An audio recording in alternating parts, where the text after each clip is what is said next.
All right, I'm going. I just wanted to come on and make sure that I put my thoughts and my philosophies out into the world to let them grow and permeate and sustain. Um, Pro coronavirus. I'm so pro coronavirus. I listened to a friend of mine sent me a link to a Fox video. I think I'm gonna link it in the description for fun. But it's something that I have been saying forever. But it did feel good hearing someone else say it. Let me know that I'm not, the only one. Right? It's blown out of proportion. It's unnecessary. The shutting down of businesses and commerce, I think is ridiculous. Completely ridiculous. I think that looking back on this is going to be seen as a huge mistake. And not only do I completely disagree, not only do I completely disregard and ignore any of the. Now, I'll say this. At the moment, I'm currently in Hawaii, so it's a little easier for me to ignore and disregard. But still, I ignore and disregard. And for sure, any place that has any sort of lockdown restrictions that are really being enforced is not a place I want to be. Period. The great thing about this country, and hopefully we can maintain this in other countries as well, is that we have fairly permeable borders. It can be harder or easier to get into some than others, for sure. But having the freedom to move around is a great freedom, and once that gets restricted, that's not anywhere where I want to be. And so I think everyone needs to really think about that. But back to my original point, I'm pro coronavirus. Viruses are animals, no different than anything else. There's hundreds, thousands of viruses, bacteria, parasites, insects, worms. I mean, come on. There's thousands, millions of animals that live on this planet. It's amazing to think that some of them live on me and in me. They have lived their lives there. They have made children there. They have made lives there. I think I say that twice. They made lives there. Yeah. They've procreated, they've gone to work, they've taken days off, they've done all this. They've had an entire life in and on me. Subconsciously, I think, right, that I have an agreement with all of these organisms, right? The ones that benefit me can stay. The ones that we don't like have to go. And I say we because clearly I'm not the only one making this decision. If in fact, there are things living on me and in me, right? So this new thing is a new thing, no different than there's been other new things. There will always be new things. That's not going to stop, hasn't stopped.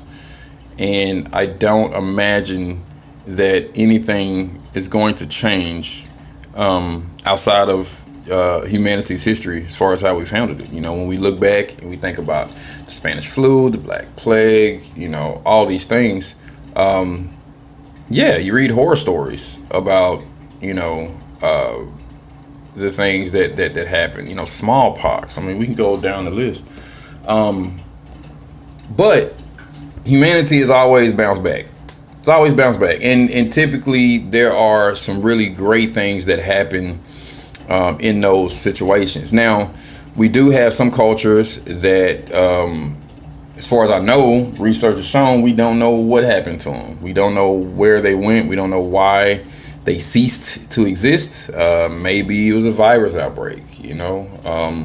Who knows? But the point is that it's something that's always going to be here. It's not going anywhere, and so we cannot have this lockdown approach.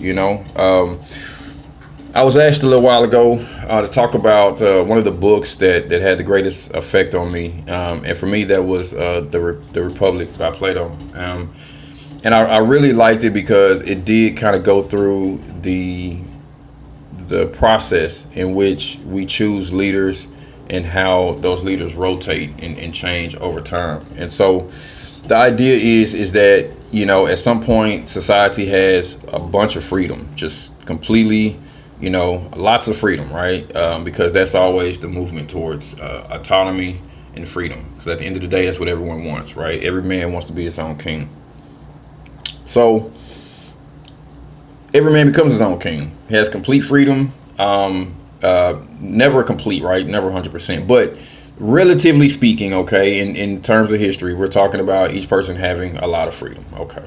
And then what happens is you rebel against that freedom because that freedom is going to be blamed for something because things are going to happen and humans have to blame things for things happening. And so they will typically blame those in charge. That's the reason why kings have been beheaded over, leaders get assassinated. I mean, we all know this. We all understand this, right? So you rebel against the freedom, and then what you ask for then is a dictator. Someone to really lock down things, right? Someone to really say no, right? I've read the bills. I've read the orders. It doesn't seem like anything is locked down at all. Like I said before, nothing's changed about my life. I didn't really go to the club anyway, so I don't even notice it, honestly. I still go to the grocery store. I still go handle my business. The tax office closed, which pissed me off, and I had to electronically file, but it's not too big of a deal. Everything else is still going, and unless there's officers pulling me over, questioning me every time I walk out the house, I don't notice any difference. I've seen some comedy online. I don't know how true it is of police, really enforcing lockdown and curfew and things of the nature. I haven't seen it, but then again, like I said, I'm in here. I'm in Hawaii at the moment. I'm really looking forward to making it to California and just seeing if because if California is going to lock down anything, I would suspect that it will happen there. New York, of course, is ground zero right now. I didn't have plans of going there, so I'm not going there. But I am curious to see for myself, really what life is like and what and how much things are locked down. Because I don't think they're locked down at all, right? I don't think they're locked down at all. So yeah, just want to make sure I get that published. Pro coronavirus. I definitely want to see a couple 100,000 die. When you talk about death rates, I think about it in terms of small towns, right? So if you have a small town of 22,000 people, that's an entire town gone, right? Their houses are there, their cars are there, the assets are there, and those assets get transferred to somebody, right? They get transferred to the state or they get transferred to some other entity, whether that be a person, right?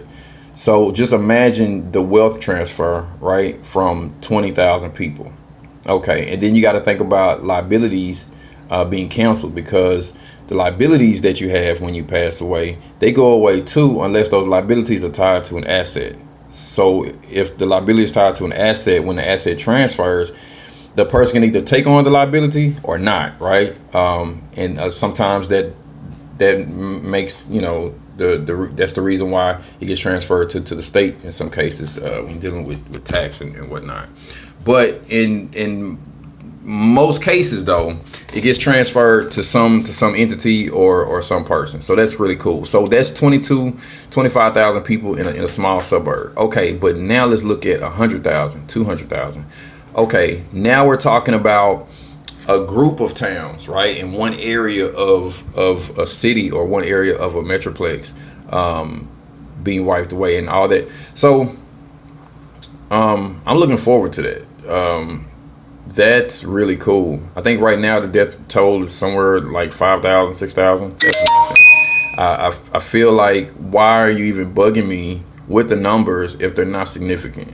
Why? I don't care if 5,000. That does nothing. It changes nothing.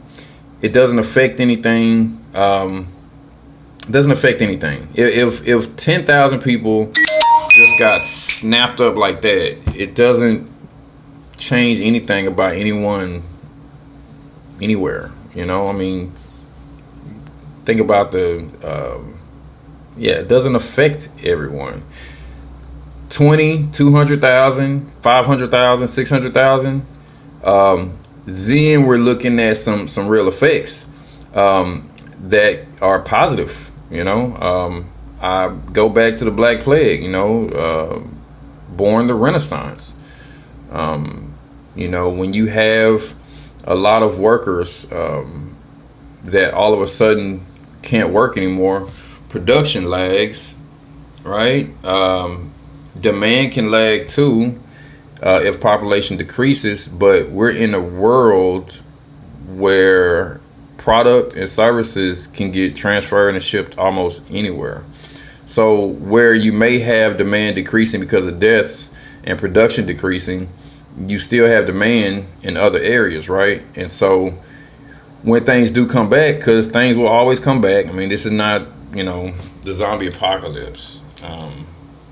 Even if it was a zombie apocalypse, that'll be cool too, just to kind of see how that plays out. You know, those TV shows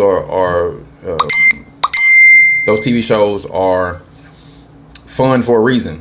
You know, we like to think about, you know, oh, what would you do, you know, in those situations? And so you don't know until you're put in that situation, and that's why I kind of look forward to the zombie apocalypse, if that's where we're going.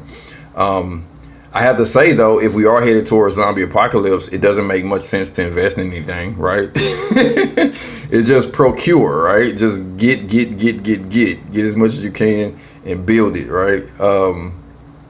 So that's something to think about. But definitely though, man, you know, I would like to see a couple 100,000 die because of this. You know, 50 million. If we can get 50 million going, do you know what kind of effect that'll have on natural resources? That'll be awesome. That'll be awesome. You know, those questions always come up. You know, what are we going to do about natural resources? Are we going to run out of resources? Are we ever going to... Hey, man, population control. Population control. Is what it's about. So I look forward to some population control. I hope that's what's happening.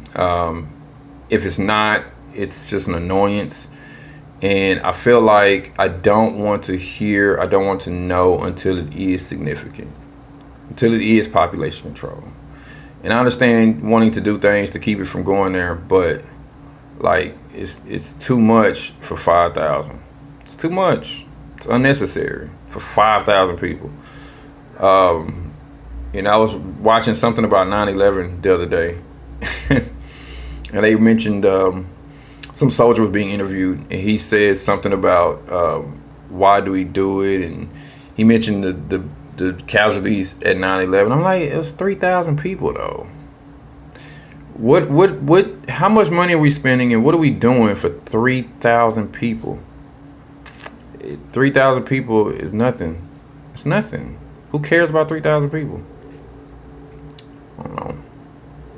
Seriously, if you build an army of 10,000, 3,000 die, that's a third of your army. That's not great numbers, but if you won the war, it's like, you know, it's 3,000. It's not a big deal. I don't know. You definitely don't plan for a third of your army to lay down. You don't plan for that. But if it happens and you win, you know, so may have been worth it. Refresh the 2/3, wait for reinforcements.